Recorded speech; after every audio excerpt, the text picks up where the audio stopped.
Thank you, President Bryan. I salute all of you and compliment all of you who played any part in hosting the GSE team. I've been there to help with that, and I know the work that goes on behind it. My congratulations to all of you. It's good to see so many guests here today, some old friends, new friends, and some bluegrass friends, and we welcome all of you. I always thought that it took some name to introduce someone of fame, and I'm going to introduce the introducer today, a friend, I think, of Rotary's, and before I get to Jamie, I want to thank Jimmy Reed particularly, and Mike Thomas for bringing our guest speaker here today. Sometimes it's not just getting on the phone and calling, but when friends come up to you and say, would you like to have Charlie Louvin as one of your programs? We say, certainly, go to work. And they went to work and got him here. I think Charlie actually forgot the meeting today, and Jimmy had to call him and remind him and get him here. But he was in Atlanta a couple of nights ago playing on tour there, so as much as he travels and as fast as he moves, I think it would be easy to forget a Rotary meeting. Many of you remember Jamie Johnson, a member of the group called the Grascals, was here in November, I think November the 10th, and one of our better programs of the year. And to introduce Jamie again, two-time IBMA Entertainer of the Year, two-time Grammy nominated, 25 awards in 5-year span as the Grascals, over 100 Grand Ole Opry appearances, Kennedy Center performance in 2006, performed for President Bush in 2008 at the White House, started as Dolly Parton's band in 2005, toured with her for 2 years, has recorded with Hank Jr., Dolly, George Jones, Charlie Daniels, Vince Gill, Derek Bentley, Tanya Tucker, Steve Warner, and the Jordanaires, just to name a few. Jamie, we welcome you back today, and we're going to ask you, if you will, to introduce Charlie Louvin.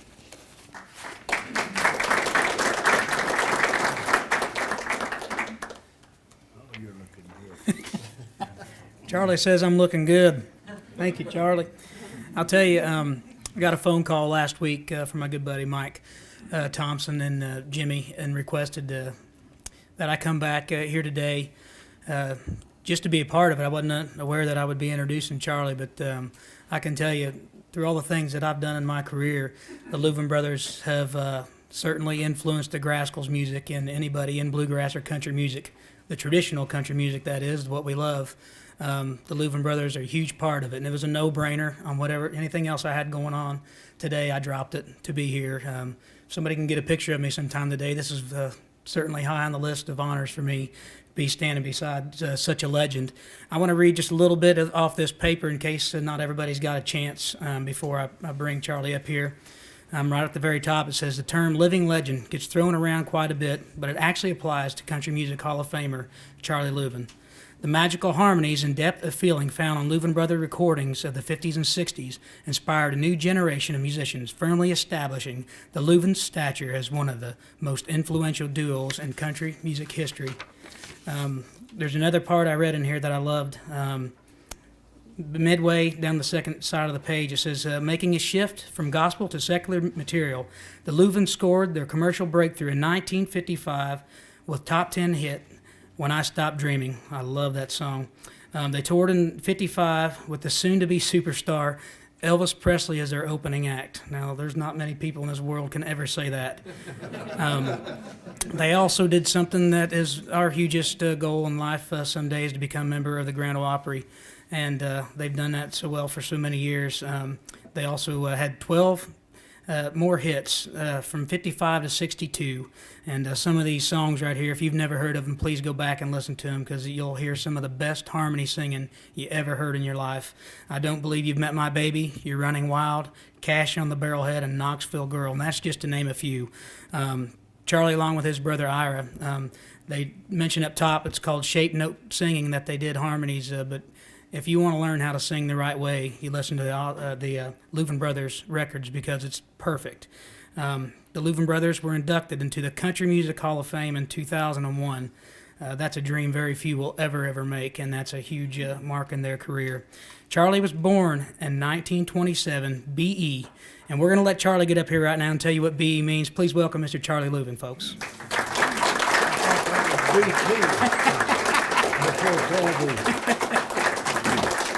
Thank you.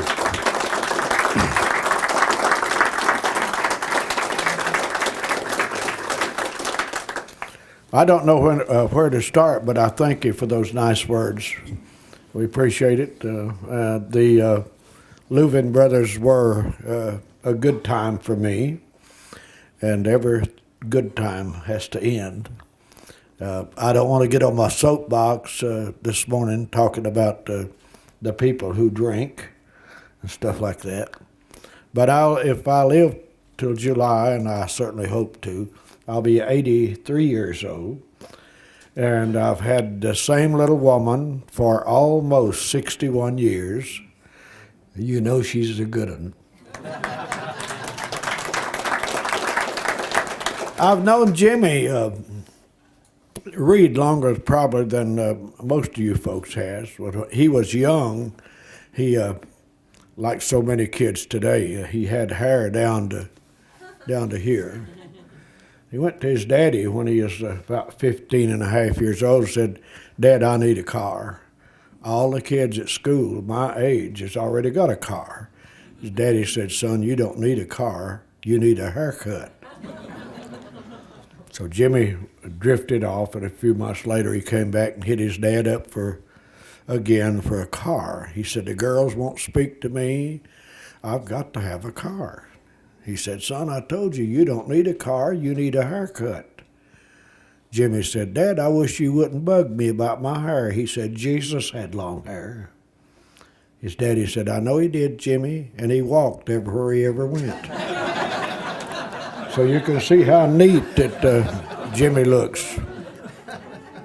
But on the musical part of my life, and that's been most of it, I started when I was 14. That was in 1941. That was our first gig. We played on what was then called a flying jenny. I don't know if there's anybody in the room old enough to remember a flying jenny. It was a poor man's merry-go-round, handmade and drawn by a mule off to the side out there, just like the sorghum mills was. And they gave my brother and I $3 each to stand in the middle of this thing, and they didn't bother to cut the weeds. You know, as the flying jenny would turn, the weeds would brush your legs, and we stood in the middle of that thing and sang, I don't know, I think it's about 3 or 4 songs, and then they'd stop the mule, unload the people, and I believe they charged a nickel to ride this flying jenny. We get back on, and this went on all day. At the end of the day, the man paid us $3 each. And that, no doubt about it, ruined us. We knew that at that time, my daddy would work from daylight till dark. None of this 8-hour and 45 minutes off for lunch, none of that stuff. It started when it got light enough to work, and it ended when it was too dark to work for 50 cents a day. So, nobody here remembers the WPA. It's coming back just as soon as Obama can get it passed.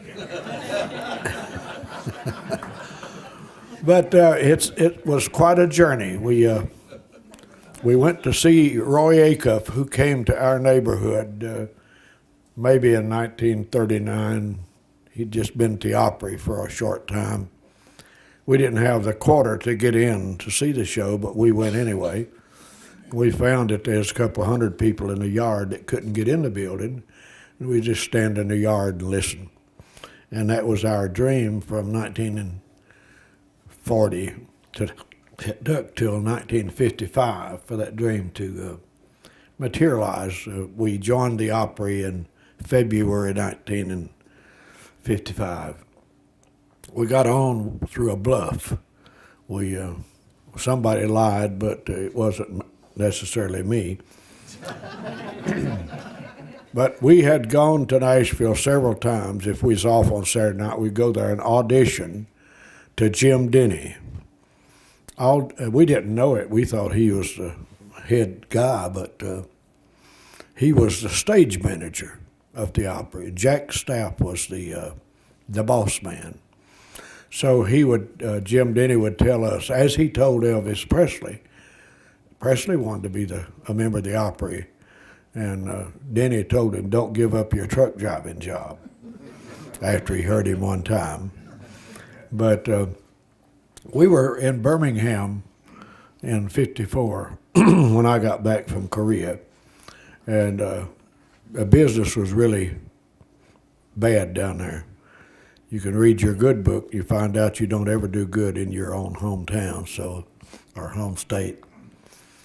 But I called Ken Nelson, who was the producer of our gospel music and secular music also.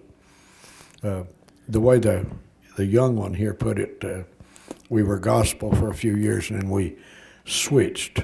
We never left gospel. We had a gospel album and a secular album released each year from that point on. But I called Ken Nelson. I told him, we're going to quit the business if we can't get on the Opry. We really felt, at that time, it was good for your career. And I said, do you know anyone there? And I was calling him from a payphone. We'd already lost the house phone. And he said, well, I know Jack Stapp, and that was a new name for me. And I said, well, I'd appreciate it if you could do anything. And he said, well, give me your home number and I'll call you back. And I said, no, I'm calling from a phone booth, but I'll make sure nobody else gets on it till you call back. And if you ever tried to guard a payphone when along comes a drunk who's trying to get back in the house at home and he talks for an hour and a half if he ever gets on it. So anyway, he called me back in 30 minutes and said, you're on this coming Friday night, and that was on a Tuesday. And he told Mr. Stapp he had this duet on his label, and he would like to have him on the Opry. And I don't know what Mr. Stapp said, but Ken said, if you don't want the Louvin Brothers, then Springfield does. That was where the lie was. I didn't even know anything about Springfield. Actually, this was BT. That's before television. And but anyway, Jack said we don't need anybody else leaving Nashville going to Springfield, so tell them they're on this coming Friday night. So I sent my wife to Memphis, where her people lived. Ira's wife went to Knoxville, and we rode the Gray Dog to Nashville. And I was as nervous, the first time on the Opry, I was as nervous as a pregnant fox in a forest fire. If you can imagine how nervous she would be. But it really changed our life. But in 1958, after doing well for a few years, Elvis came along. And of course, he was many others, as I've been thousands of times on show dates. You see the star's name, and then it says many others. And you have to go to the show to see who the many others are. But Elvis was a good kid. His mother was a big fan of the Louvin Brothers gospel music. And my wife being from Memphis, if we had a gospel album out, we'd take Miss Presley one. That's when they lived on Audubon Street in Memphis, and the people hated them, and so Elvis bought Graceland, and they moved out. But I thought, and a lot of people thought, that Elvis was just a fad. It'll go away. But one day, my wife and I were visiting the home of Mrs. Presley, and I seen people older than my mama out on their knees reaching under a rail fence, pulling grass out of Elvis's yard. And I knew then it wasn't a fad. Grandmas liked him as good as teenagers liked him. But my brother was quite proficient, I thought, on the mandolin. And our producer, whom Ira loved, Ken Nelson, told him in 1958, we was fixing to record My Baby's Gone, and told him in 1958, Ira, I believe it's the mandolin that's slowing down the sales. It wasn't the mandolin, it was Elvis and then the Beatles. And country music had some hard years there. But that one statement he made that Ira had spent 25 years getting to where he was at on the mandolin, he never, we call it kicked off. I'll clean that up a little bit and say do the intro or a turnaround on the mandolin on any song that we ever recorded after then. If you notice that, it would be the piano should do it, the steel guitar should do it, or the electric guitar should do it. But it did something to his makeup. It became a consistent drunk and went through 3 marriages in 5 years. And then with his 4th marriage, he was killed in an accident in Missouri and on Father's Day, 1965. So if you do drink, that's your business. But when you get on the steering wheel drinking, it becomes my business then. Because I might be going the opposite way you're going. So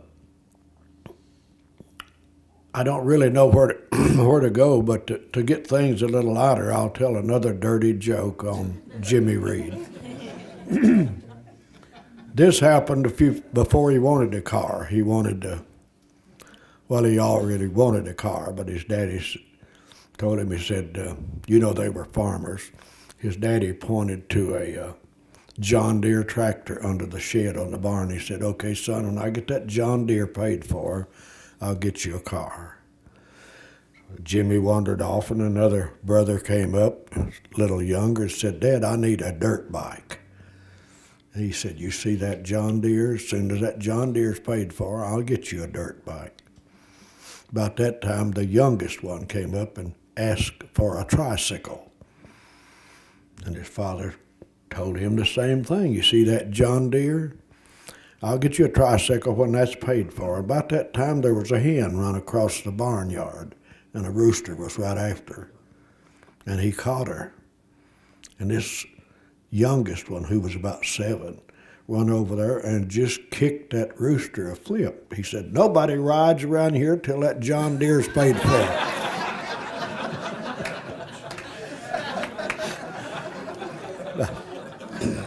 I just recently, I've got 2 CDs in what we call in the can, finished. One we did in Waycross, Georgia last fall at the home of Graham Parson, if any of you folks are familiar with Graham. Born in Waycross, Georgia, become infamous in California and is buried in New Orleans. I can't understand it either, but he told his manager, I do not want to go back to Waycross.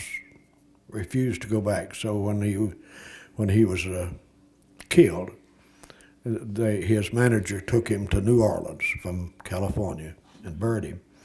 But we did a live album there in his honor, in his hometown, and I recorded one of his songs called Hickory Wind. That album will come out in July, if my information is correct. And the other day, about a month ago, I decided that I would cut a war album, all war songs. I didn't get nothing from World War II, but I did get a hold of a song from 1862 called Just Before the Battle, Mother. I don't remember the man's name who wrote it, but it was way back yonder. That was the first one, I guess. And then I recorded a couple of the Louvin Brothers songs, and one Merle Haggard song and a Jimmy Fortune song. But all in all, I think it might be the best album that I've cut in a long time, and we hope to get it out shortly after the July release. We're going to be at war until somebody gets the gumption enough to say, boys, you've been doing this BC, and we're going to bring our boys home and let y'all go at it, because they've always killed one another, and they'll never quit until they kill us all.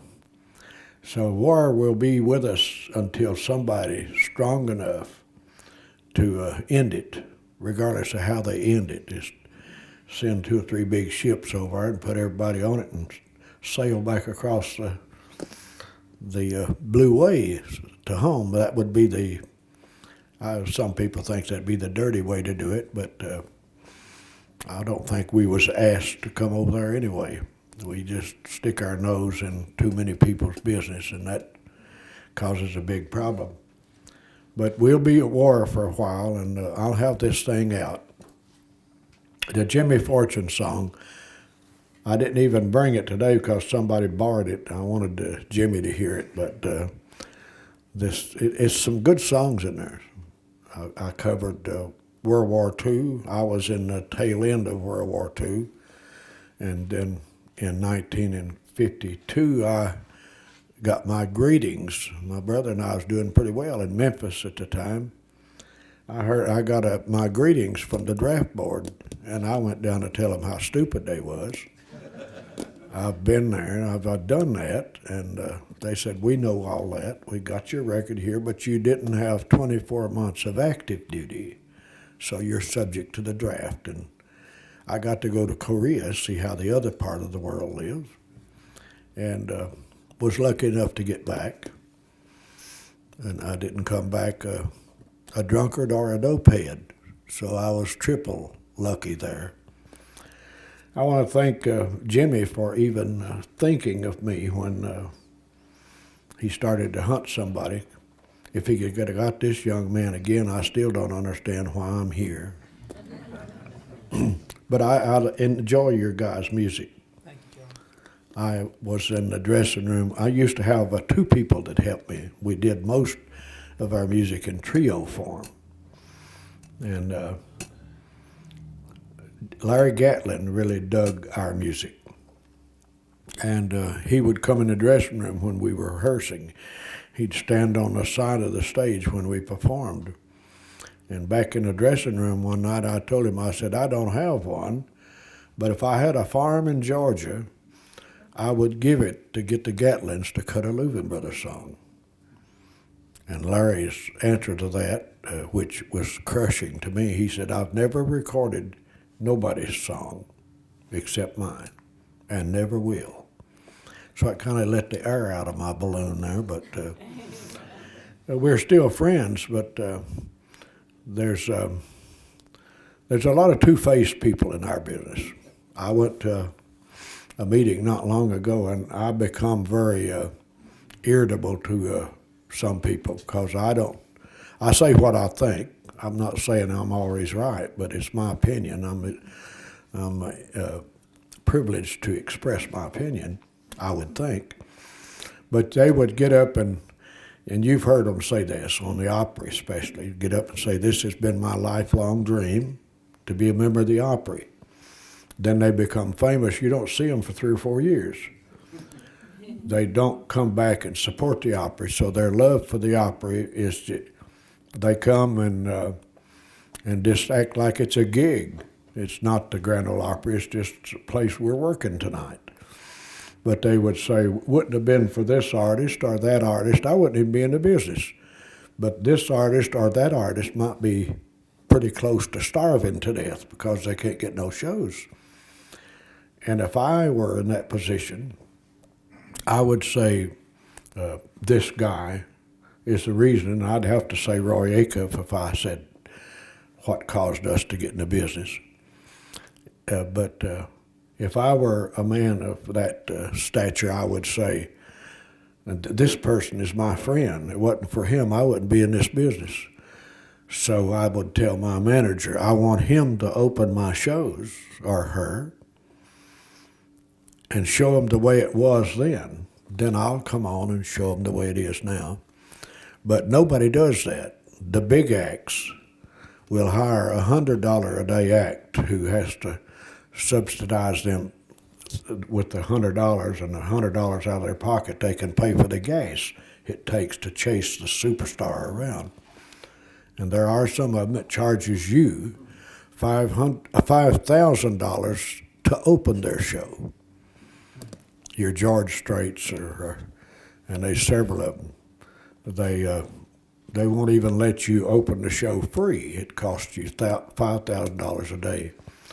Of course, it's good for your career if you're in that business to play before hundreds of thousands of people. But that's not the way to be neighborly. So the good book says if you take another man's pay and he does the work, you'll never enjoy what you cheated him out of. And of all things, my dad told me when I don't remember how old I was because I heard it several times. He's going through life, if your word is no good, then your signature is worth exactly the same.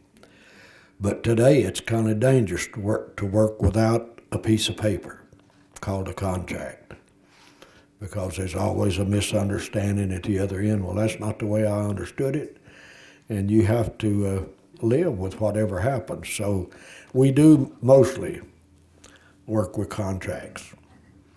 And my contract to you would be Ernest Tubb always said it when he is leaving the stage or the airways. Be good to your neighbor and you'll have better neighbors. Doggone you. We love all of you. Thank you.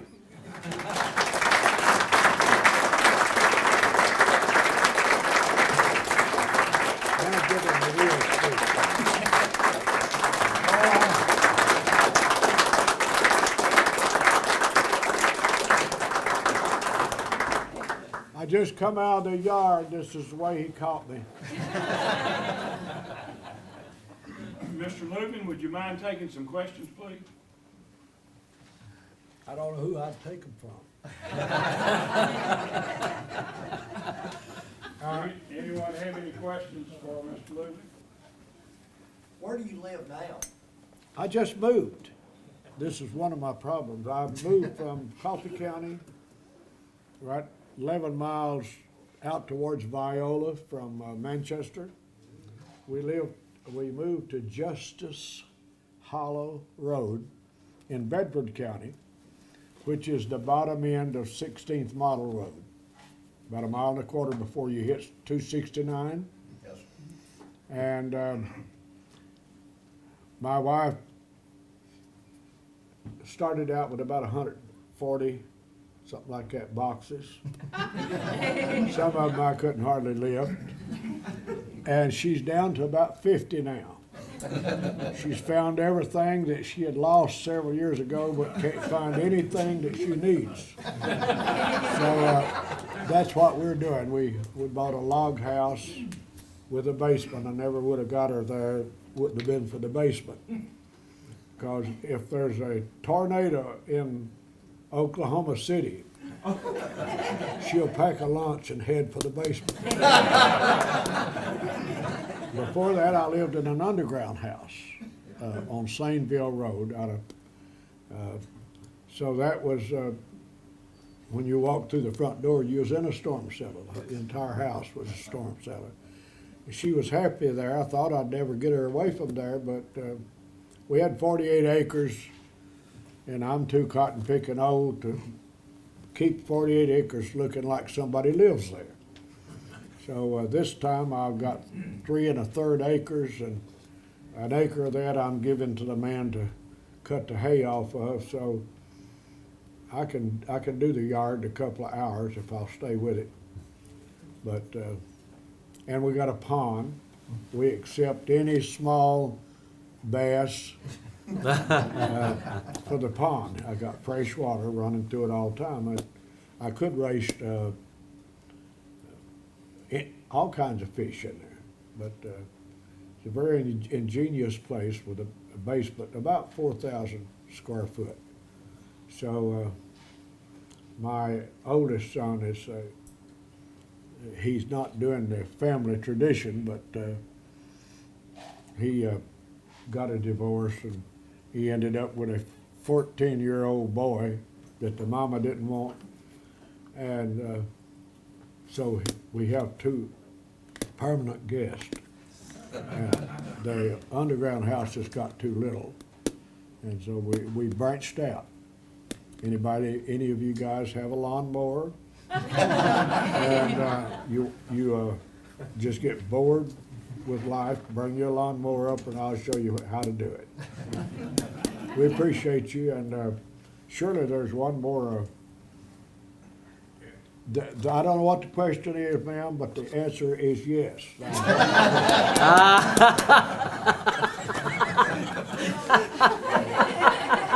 answer will work for my question. But my question is, as a member of the Grand Ole Opry, are you required to make so many appearances, and do you get paid for appearing at the Grand Ole Opry, or is that part of being a member that you do it for free? Well, in the beginning, sweetheart, the law was you make 26, which is 50% of the Saturday nights in a year, that you had to do 26 Saturday nights on the Opry in order to remain a member. They've changed that now. You are required to do 10 credits. If you came in and did 2 shows on Friday night, 2 shows on Saturday night, you would get 5 credits for that. So if you were there twice a year, your obligation. But there's some people, I hate to be nasty and name them, but Barbara Mandrell, the Gatlins, Dolly Parton, and a few of the guys, hasn't been there but once every 10 years or every 5 years. So if you're a famous person, they won't fire you because your picture's in their book. And they're selling that book and making a lot of money without even asking for permission to use it. So the Opry's not strong enough today, career-wise, to make you cancel a Saturday night show and come in and do it. When you absolutely don't have anything to do, then your management can call in and say, you're available this week or next week whenever you're off the road, and they'll put you on. But you never know who's going to be on the Opry until they put it on the internet on a Tuesday evening. I won't be there this weekend because I've cut down, they've cut me down. People think I'm just lazy or rich or something, I don't know what they think. But they put me on once a month. That was in 2009, it was 12 times I was on the Opry, and they've started off the same way this year. This is the 4th month, I've been on 4 times this year. But anybody that don't have anything to do this Saturday, I'm in Cookville. That's close to my house. And we're doing at the art center there. And I believe it's going to be a successful show, and there'll be some other people there with us. So it'd just be somewhere to take Mama this Saturday night that she wouldn't have to dance. Yes, sir. Mr. Louvin, is it safe to assume that BE means before Elvis? Did I what? Would it be safe to assume that BE means before Elvis? You never said what BE meant. No, I said BT. That was board television. Somebody else used Yeah. the BE. BE is on your, Yeah, I know. They must. Somebody must have mispronounced it. What Yeah. that is through the years that I've known Charlie, in conversations that I've had with Charlie and talking to other people, I've heard him say, well, 1940 BE, or 19 whatever BE, and finally one day I asked Charlie, I said, what does BE stand for? He said, before Elvis. Well, Elvis, as I said earlier, was a good kid. And my brother made a statement to Elvis, and it's been written in stories. There wasn't a fight or anything, but we were doing Carolinas and Florida, and Elvis came off of the stage. This is after he was hot enough that we were opening for him. First, he opened for us for the first 3 weeks, and then it turned around. And he sat down at the piano, and he played about as much piano as Marty Robbins did. And he started singing an old gospel song, real old song. Said, "This is what I like." And my brother had a few snorts, and he said, "Well, you white, you use the N-word." He said, why do you do that trash on the stage if this is what you like?"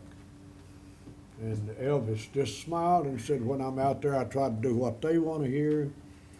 When I get back here, I can do what I want to." And that was the end of but that one statement, with Elvis saying that Louvin Brothers was his favorite duet, and his mama preaching that too, he never recorded a Louvin Brothers song. We have 525 songs, but he recorded one of almost everybody's, but he never recorded a Louvin Brothers song. And I credit that one statement. It was pretty bad. It was an awful bad statement that he made. And Elvis never forgot it, I'm sure. And I haven't forgotten it either. Thank you. Uh-oh. The big man has something to say. I have to listen. Mr. Louvin, thank you for sharing this with us today. It's great. But you've been entertaining for 70 years. Is there one or two instances that are really memorable or that you're most fond of, or people for that matter? Well, there's a lot of things I remember. You know, you're almost there. But the older you get, you forget more of the bad things. The good things will hang on. But with Ira's drinking, we had a lot of problems about that. And we had an agreement together that I would take care of the business end of it, and he would take care of the music. So we're on stage doing a show, and we finish a song, and he turns to me and said, "What would you like to do next?" Well, I always had a couple of titles, you know, and I'd say, "Let's sing so-and-so." And where the audience could hear it, he said, "Well, what do you want to sing that damn thing for?" I said, "You asked me." We had trouble with that. And he was 6 foot tall and thin, and I was short enough that he never could win a fight. He never even got to hit me, but we was going up the road. This is the most memorable thing, and I got Jimmy Caps, and another guy was in the car with us. And Ira was asleep in the back seat. And he raised up the back seat and said, "Pull it over." I was right in the middle of cornfields, you know, nothing there but cornfields. I said, "Well, you want to use the bathroom? Just pull it over." And I said, "Well, what do you want?" "I'll stop at the next crossroads." He said, "No, you pull it over now. I have figured out a way to whip your butt." And I just kept driving, and the boys started laughing, and finally, a mile up the road, everybody in the car was laughing, including Ira. And I never did find out how he had figured that out. But that was. And one of them, I'll do this and then I'll shut up. When we got to the Opry, I guess we had auditioned to Jim Denny. half a dozen times or more. But when we got there, we were introduced to Mr. Pelletieri. He's the man that wrote all the song titles down for the programs. And then we were introduced to Mr. Jack Stapp. And then they took us to Denny's office, Jim Denny. He was the stage manager.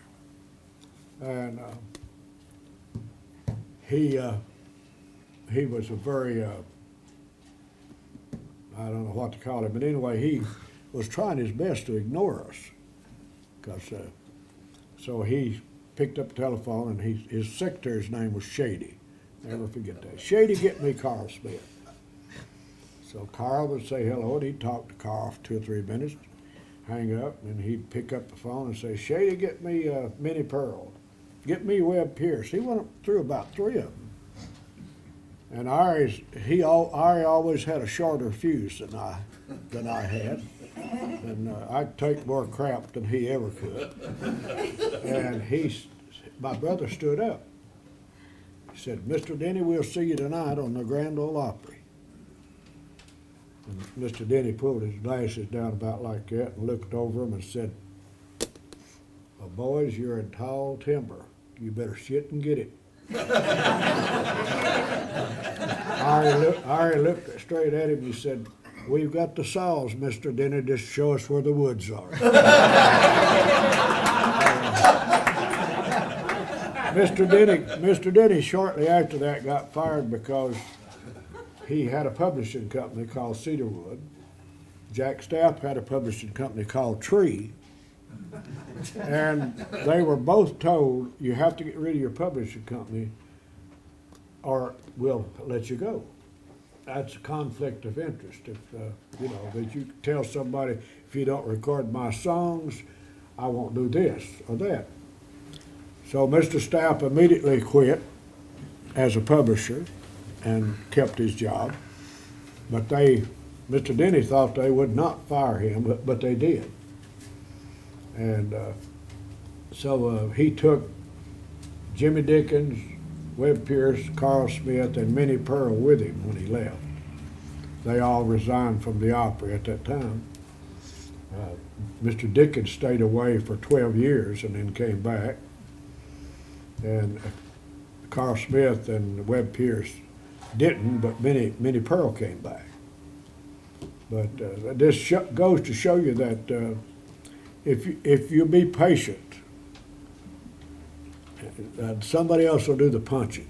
You won't have to.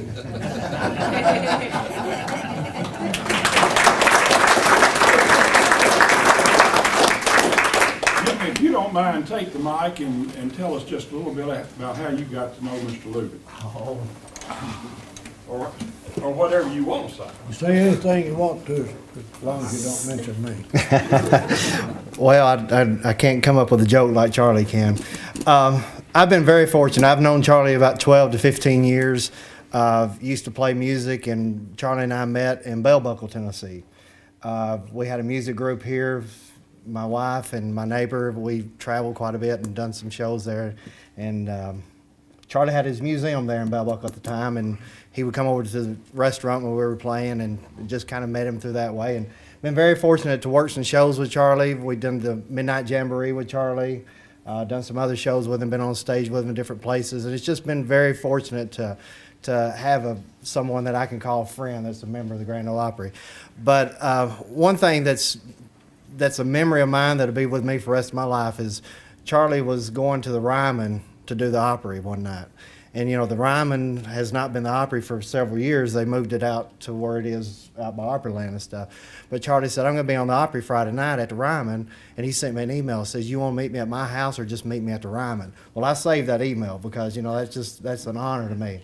And I walked down to Charlie's house, drove with him to the Opry. We pulled up in the parking lot, come down the hall, the little alleyway back behind the Ryman Auditorium. And all these people were standing out there. And they were like, Charlie, can I have your autograph? Can I have your autograph? And it was just amazing to me to see this gentleman walking across that alley and all these people waiting to talk to him. We walked up the back stairs to the Opry, went in, and Charlie said, this is my guest. And I went in with Charlie. He took me around to all the dressing rooms in the Opry that night. introduced me to all of them, and said, "This is my friend Jimmy." And it was just meant the world to me. And then when it was time for Charlie to go on stage, he said, "Well, I've got to enter stage right. I've got to go to the other side of the stage." Well, if anybody's ever seen the Ryman Auditorium in the stage, well, how do you get to the other side of the stage? There's only a hallway comes this way and a hallway comes this way, and the stage is in the middle. And I said, "Well, how do you get over there, Charlie?" He says, "Well, follow me." And we go in behind the curtain where the drop is, the background of the Ryman, and there's a little hallway, just barely enough room to walk, and that's where everybody's traveling back and forth from one side of the stage to the other. And I'm standing on the side of the stage, and Charlie and I's talking, and he goes out on stage to do his song. And Charlie's done this thousands of times on the Opry stage. But that night, I stood on the wings and the side of that stage by the drop and sat there and watched a living legend go out there on that stage and perform. And it was the first time for me to see him on the Ryman stage. And it just meant the world to me to stand there at night and watch him. And we left that night, went to the Waffle House, and he told me a bunch of stories that I can't share with everybody. But I've been very fortunate to know Charlie, and he's come to my home and sat around and drank coffee. And I'll share one other quick story about Charlie. And a lot of people may not get it, but it was funny to me. I've got a dog that you can ask her to sing a song, and she'll sing. And every time Charlie comes down the house, he scratches her face and says, "Sing a song," and she'll throw her head back and just sing for him. It's something to see your dog sing harmony with Charlie Louvin,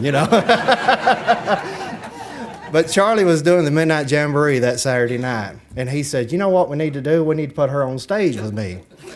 And I said, "Well, would you take her on stage, Charlie?" He said, "Well, if we could figure out what song makes her sing." If we could figure out what song makes her sing, he said, "I'll put her on stage. What makes her sing?" And this is the honest truth. I said, "Well, any Porter Wagner song, she'll sing." And he leaned up and leaned back a little bit. He said, "But why punish the whole crowd?"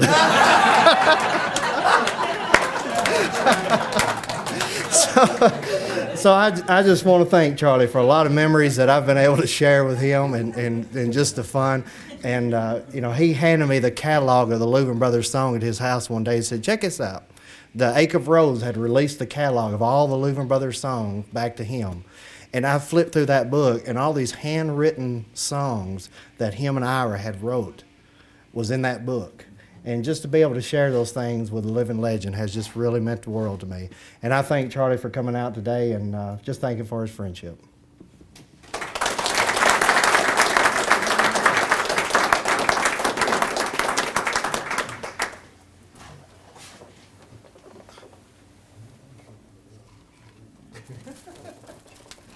I believe, Mr. Louvin, if we'd paid good money today, we couldn't have had a better program with Jamie introducing and Ben here and Jimmy. And this is just a little token of our appreciation.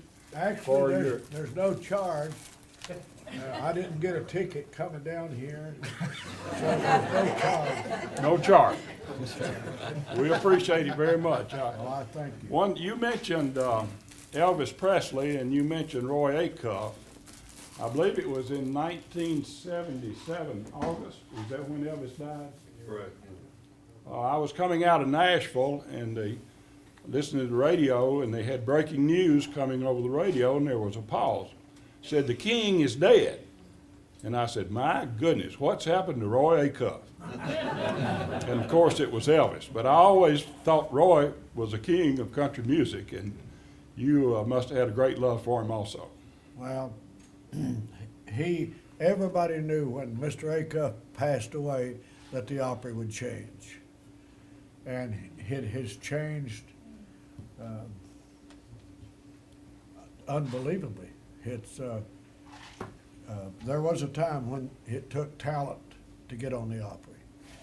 Today it's not what you know or what you do, it's who you know and how well do you know them. Right. I think that's very unfortunate. You shouldn't debut on national television the first time you've ever performed before an audience. We understand. Well, you've got a good group here in the Grascals that gets on there every once in a while, and I think he just got back with the tour with Hank Jr. Yep. And salute to Hank Jr. for letting bluegrass music come out. We're getting to do bluegrass music in front of 15,000, 20,000 people a night. course, we're not getting paid much, like you said. But you know what? It's, for bluegrass music, it's not popular like the other types of music, so I guess that salutes us for, Excuse me, but this is my belief, and I've seen it happen. I don't care if Elvis Presley was here, or George Strait, or who it was. If you bring a good grass group on, the audience will love it. they've loved it. I don't care if it's Elvis Presley or, Right. well, I don't think there's anybody ever bigger than Elvis. Yeah, they've loved it. They've opened their arms up to us. We've been jamming Flat and Scruggs right down them, and they're loving it. So Yeah, I'd like to get with somebody that can afford to pay, but yeah, I worked with Cheap Trick, Cake, and Deke Kerbers, all rock, and made pretty good money. But I worked with Lucinda Williams, and in 17 days, I racked up $15,000 on a credit card. That's how much I lost in 15 days. And I just didn't enjoy it that much. Let's show our appreciation to these people.